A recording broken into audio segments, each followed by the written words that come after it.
Good morning. Hear the word of the Lord from Psalm 131. My heart is not proud, Lord. My eyes are not haughty. I do not concern myself with great matters or things too wonderful for me, but I have calmed and quieted myself.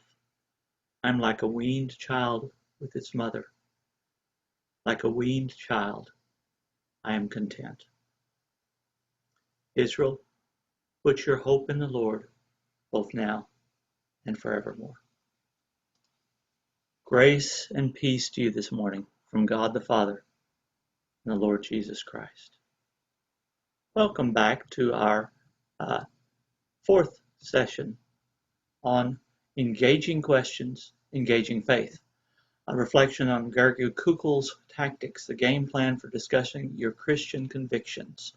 We're going to be looking this week at what he calls Columbo number 3. The question, can you clear this up for me? Can you explain this a little further? So, as we press on here, let's take a moment to look back to where we have been. And for our theme verse for this week, for us to think about, let's take this passage from Paul at the end of Ephesians. This comes immediately after his meditation, his thoughts on putting on the full armor of God. And he asks the Ephesians and all those who read this letter to be alert and always keep on praying for the Lord's people. Pray also for me, that wherever I speak, words may be given me so that I will fearlessly make known the mystery of the gospel. That's really a theme, one I want to keep in mind as we look at the question for today. Two things. Number one, that this is always a work in progress. It's not that the gospel changes, but rather the context in which we speak is constantly moving. And so we need it constantly undergirded and supported and surrounded in prayer, so that when we speak, those words, those concepts, those ideas, and those questions to ask may be given to us. All right. The question we'll be looking at today is a different kind of question. The first 2 weeks, we asked questions that were inquiries, trying to get information, trying to trace out where our conversation partner was. The one for this week and the one we'll discuss next week are going to be more guiding questions, or you could even say leading questions. Now, as we begin this, I want to make 2 points that Kukel in his book makes very strongly, and in dealing with students through the years. These are things that I would say we need to be very, very careful of. Number one, as we speak, as we are communicating, as we're asking questions, we have to avoid shaming or ridiculing or making fun of the person. Now, I know we wouldn't do this openly, but I've been in positions where someone gives me a straight line, all right, and you just, boy, it is so tempting to step in and ba-doom. Stay away from that. Don't do it. If our goal is that every word be and every meditation of our heart be pleasing to the Lord, that others be brought into his presence, that we're acting as his ambassadors, then we must avoid ridiculing or shaming those who are before us. Let them feel the shame, the guilt on their own. Let the word convict them, not us. Second, we need to, even as we're leading the conversations, and there's a difficult balance here. We must avoid seeming to be manipulative. All right, because this can get people very, very angry, and you have been manipulated through advertising, through good friends who put you in a box. All right, try and again let the words move them. Let the words, the ideas, the questions, put them in this. Try to be open-hearted and generous, and as we prayed this morning through the 131st Psalm, not to concern ourselves with ideas beyond us, to have our eyes not be haughty. All right. So let's.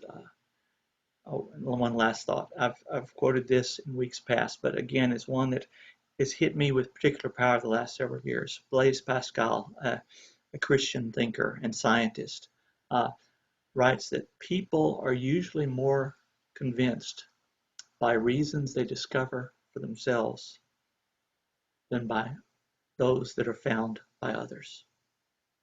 Lead them to water. Lead them to the living water, the living bread. All right.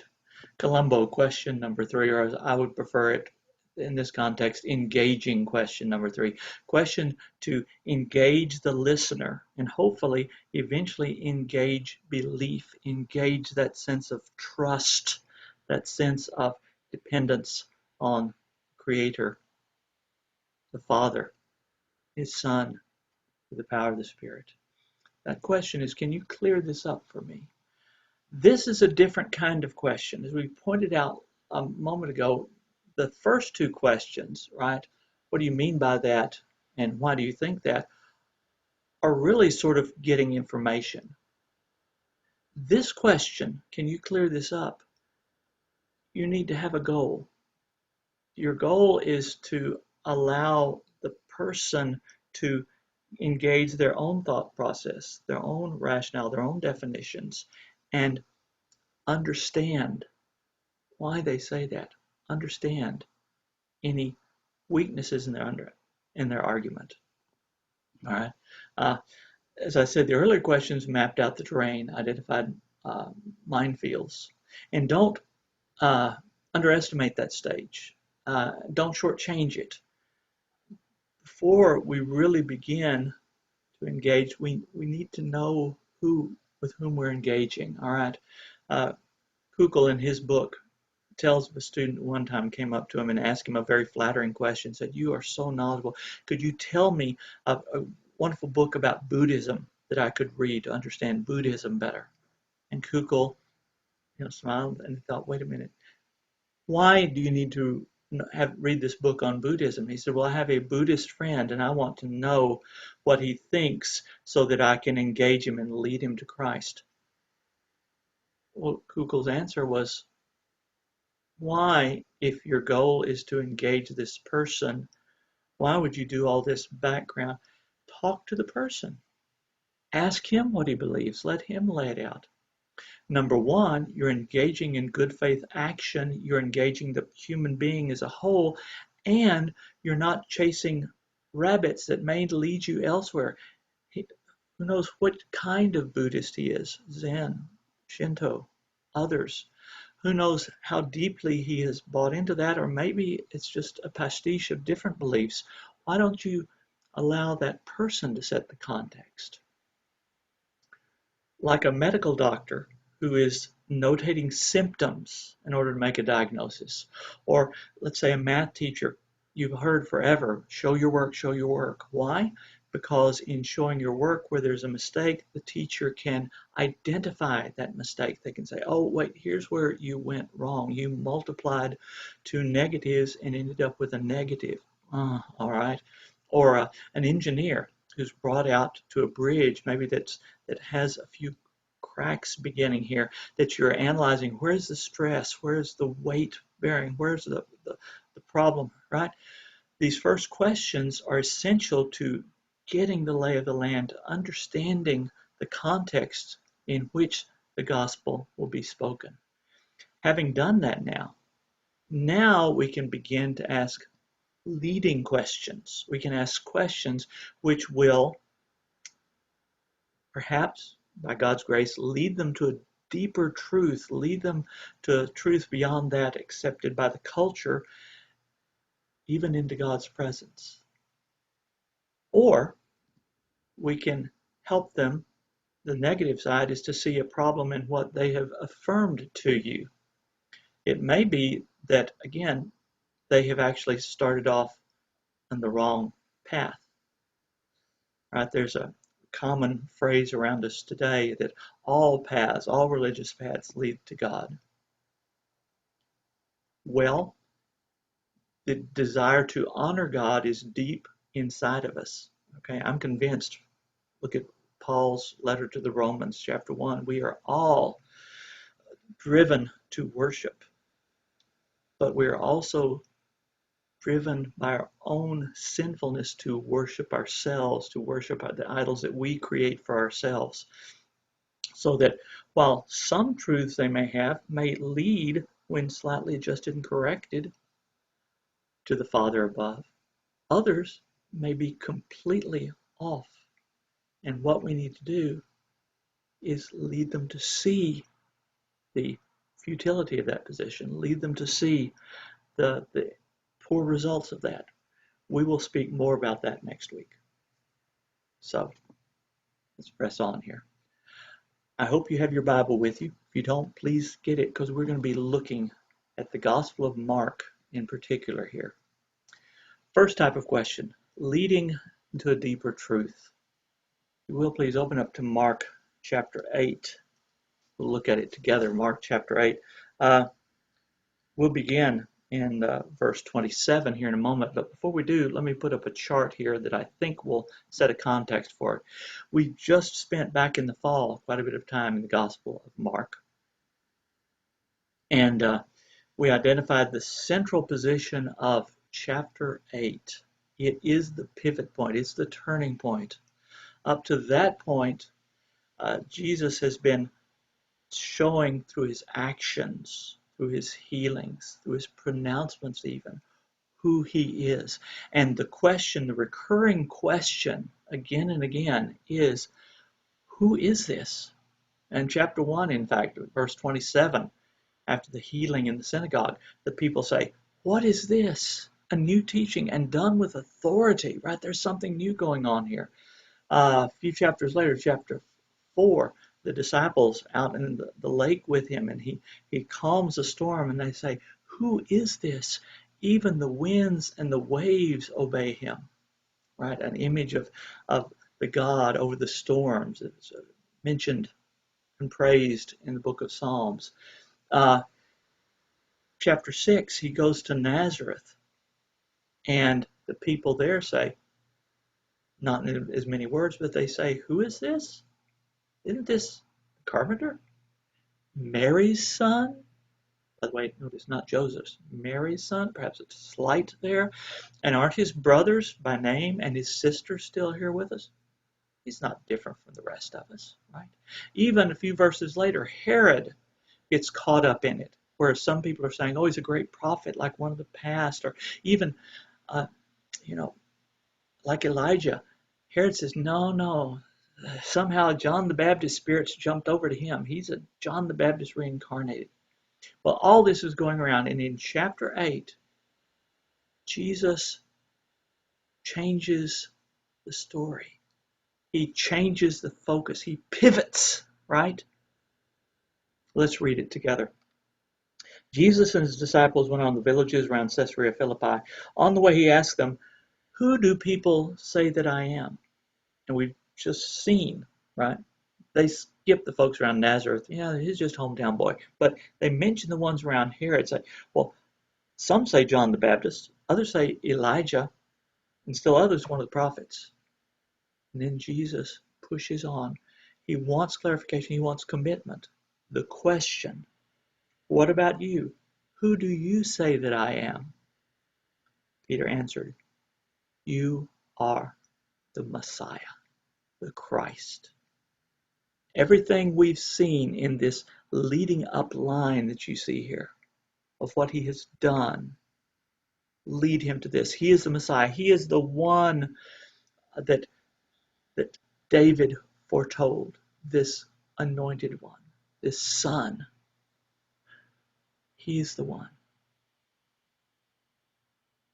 So Jesus, in a set of questions and a context of a life that has led them to this point, asks the key question and gets them to say, yes, you are Messiah, you are Christ, you are the anointed one.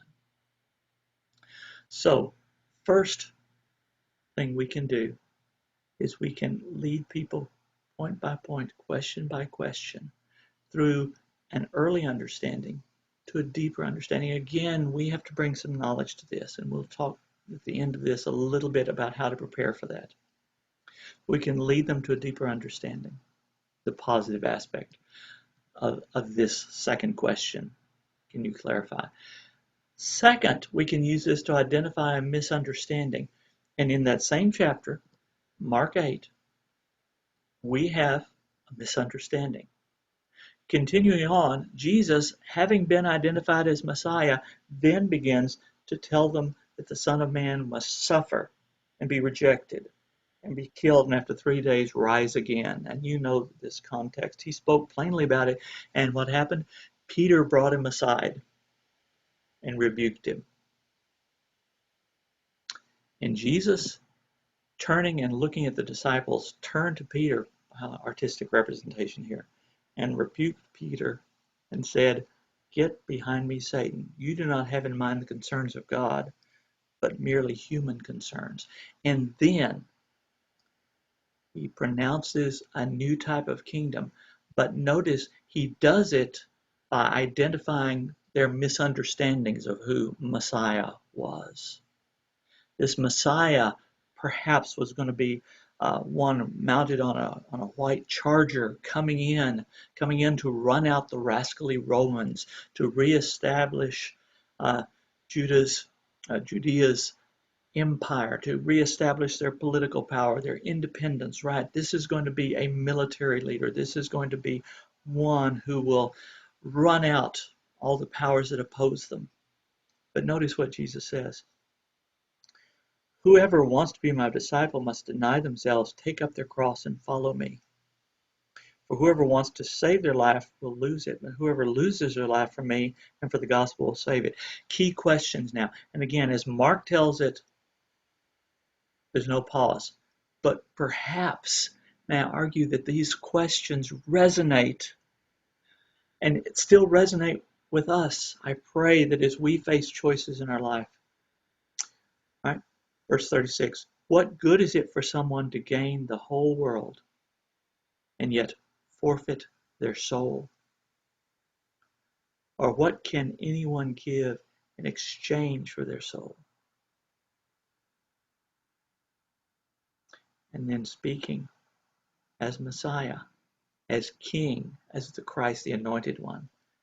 If anyone is ashamed of me and my words in this adulterous and sinful generation, the Son of Man will be ashamed of them when he comes in his Father's glory with the holy angels.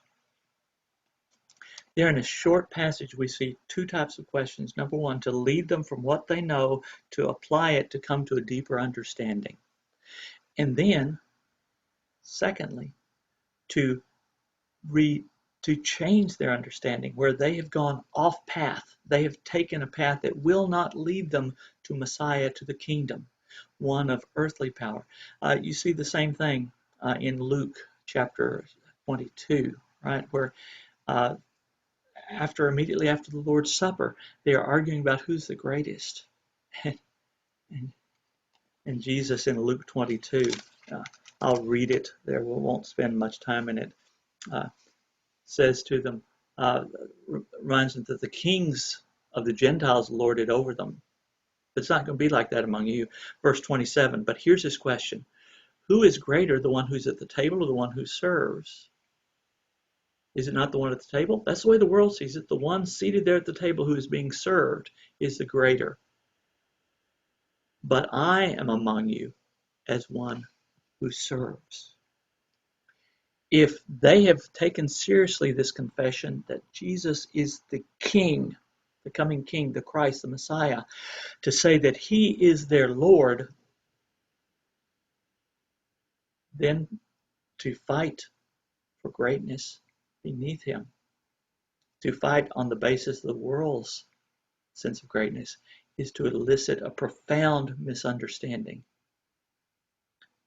As he said in Mark, anyone who comes after me must deny himself, deny the power, deny the pleasures, deny the pride of this world, take up his cross, march on toward his own death to self, and follow in the path of Jesus. One last aspect of this. So we've mentioned two ways that we use questions to say, uh, can you clear this up for me? To identify spots, deeper truths that they haven't put together yet, and or to identify fallacies, false paths, false understandings. And the nice path, and this is in Kugel's book, is if we can get them to put the pieces together. If we can create a series of questions as we're working with them that can lead them through a series of, oh yes, absolutely. Oh no, I wouldn't ever say that. The end point of which has them understanding the gospel call. And Kukul mentioned in his book, he doesn't spend a lot of time with this. I'm going to spend a little more time with how Jesus did this in Luke chapter 7. If you'd like to turn to Luke, take just a moment. Luke chapter 7.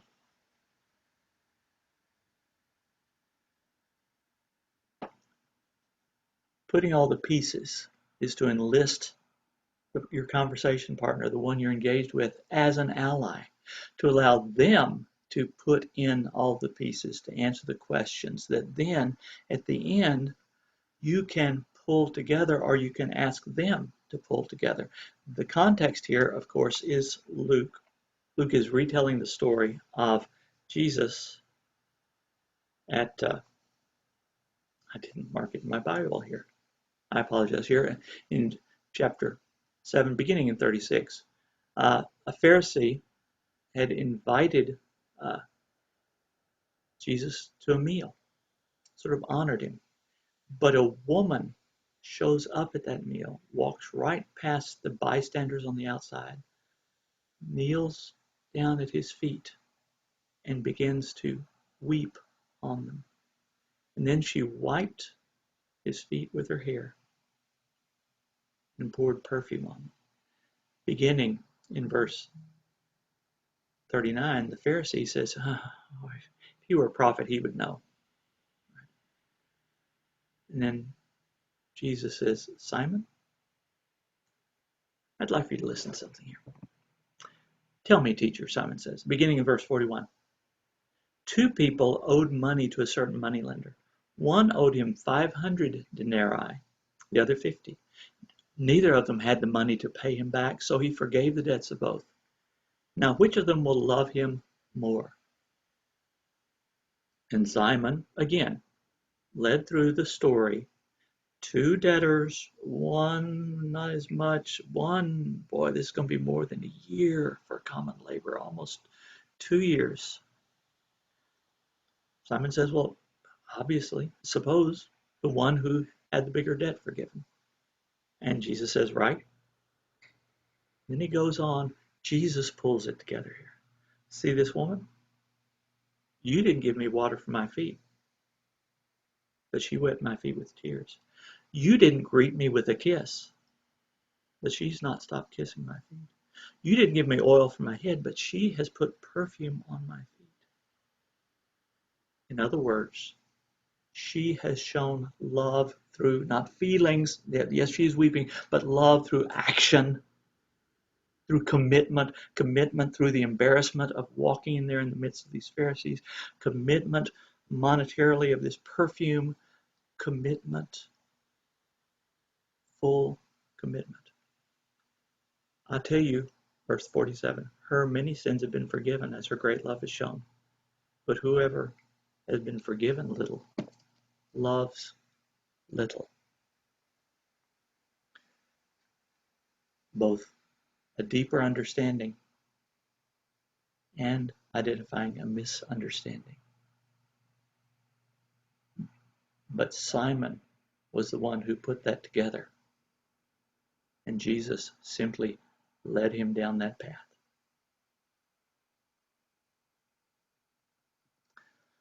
A couple of closing points. What we've been talking about here in some ways will probably feel artificial. That's one reason we started with the first two questions. Those first two questions can be used. What do you mean by that? And how did you come to that conclusion? Really, without a commitment, without any previous knowledge, you're just gathering information. The question we looked at today, can you clear this up, is going to require more. But don't give up, all right? Because few conversations move from the presentation of the gospel to baptism in a matter of hours, minutes, days even, right?